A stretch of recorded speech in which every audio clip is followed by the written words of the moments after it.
ભરૂચ જિલ્લાના ઝઘડિયા ખાતે માત્ર 10 વર્ષની બાળકી સાથે આરોપીએ આચરેલા દુષ્કર્મના વિરોધમાં મંગળવારના રોજ જયેન્દ્રપુરી આર્ટ્સ એન્ડ સાયન્સ કોલેજના 500 જેટલા વિદ્યાર્થીઓએ રેલી સ્વરૂપે જિલ્લા કલેક્ટરને આવેદનપત્ર આપી આરોપીને ફાંસીની સજાની માંગ કરી હતી।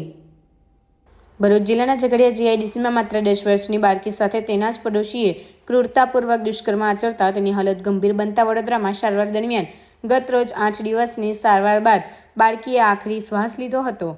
બાળકીના મોતના સમાચાર મળતા જ ભરૂચ સહિત સમગ્ર દેશમાં આરોપી વિરોધ લોકોમાં આક્રોશ ફેલાયો છે, જેના માટે લોકો વિરોધ નોંધાવી આરોપીને ફાંસીની સજાની માંગ કરી રહ્યા છે। ત્યારે આજ રોજ ભરૂચના જયેન્દ્રપુરી આર્ટ્સ એન્ડ સાયન્સ કોલેજના અંદાજિત 500 જેટલા વિદ્યાર્થી અને વિદ્યાર્થિનીઓએ કોલેજથી રેલી સ્વરૂપે કલેક્ટર કચેરી ખાતે પહોંચી સૂત્રોચ્ચાર કરી આરોપીને ફાંસીની સજાની માંગ કરી હતી। આ ઉપરાંત વિદ્યાર્થિનીઓને અંદાજિત 500 જેટલા પત્રો લખીને કલેક્ટરને સોંપ્યા હતા। વિદ્યાર્થીઓએ બાળકી માટે 2 મિનિટ મૌન પાડી શ્રદ્ધાંજલિ અર્પી હતી। મારું નામ રિદ્ધિ મકવાના છે અને હું જયેન્દ્રપુરી આર્ટ્સ એન્ડ સાયન્સ કોલેજની એક વિદ્યાર્થીની છું। આમ તો આપણે કહીએ છીએ કે બેટી બચાવો અને બેટી પઢાઓ, પરંતુ જો છોકરી પોતાના ઘરની બહાર જવામાં જ બીકમાં રહેશે, કેમ કે આ 16 તારીખે 10 વર્ષની દીકરી સાથે આ ખૂબ જ દુઃખદ ઘટના બની છે। એટલા માટે મારું ખાલી સરકાર શ્રીને એવું જ કહેવું છે કે બને ત્યાં સુધી આ જે અપરાધી છે એને જલ્દીથી જલ્દી મૃત્યુદંડની સજા આપો, કે બીજા લોકો આવો ઘટના કરતા પહેલા 100 વખત વિચારે।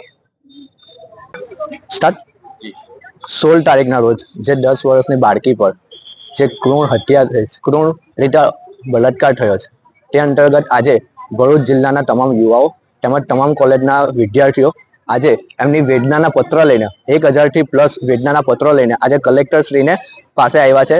એવી માંગણી વિદ્યાર્થીઓ તેમજ યુવાનોની એક જ માંગણી છે કે આ કાયદો થોડો મજબૂત બને અને આવા અપરાધીઓને જાહેરમાં ફાંસી અપાય, એવી અમારી બધા સૌની અપીલ છે।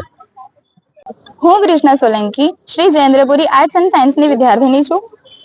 અત્યારે 16 તારીખે બનેલી જે 10 વર્ષની બાળકી પર દુષ્કર્મ કરવામાં આવી છે અને બલાત્કાર કરવામાં આવ્યો છે, તેમાં જે ગુનેગાર છે એને ફાંસીની સજા કરવામાં આવે એવી મારી અપીલ છે। અમે શ્રી જયેન્દ્રપુરી આર્ટ્સ એન્ડ સાયન્સના 500 થી વધારે વિદ્યાર્થીનીઓ તેમજ વિદ્યાર્થીઓ તેમજ અમારી કોલેજના ભાઈ લોકો અને એનએસએસ ટીમ અમે બધા અહીંયા એક અપીલ કરવા આવ્યા છે કે જે ગુનેગાર છે એને જલ્દી જલ્દી ફાંસીની સજા મળે, તેમજ અમે અમારા વિચારો તેમજ જે અમે કહેવા માંગીએ છીએ કલેક્ટરશ્રીને તે અમે કાગળમાં લખ્યું છે અને એ અમે તમને અપીલ આપવા માંગીએ છીએ કે જે 10 વર્ષની માસૂમ બાળકી જેને આપણે સ્ત્રીઓને આપણે માતાનો સન્માન આપીએ છીએ તેવી જ બાળકીઓ સાથે આજે આવું થઈ રહ્યું છે।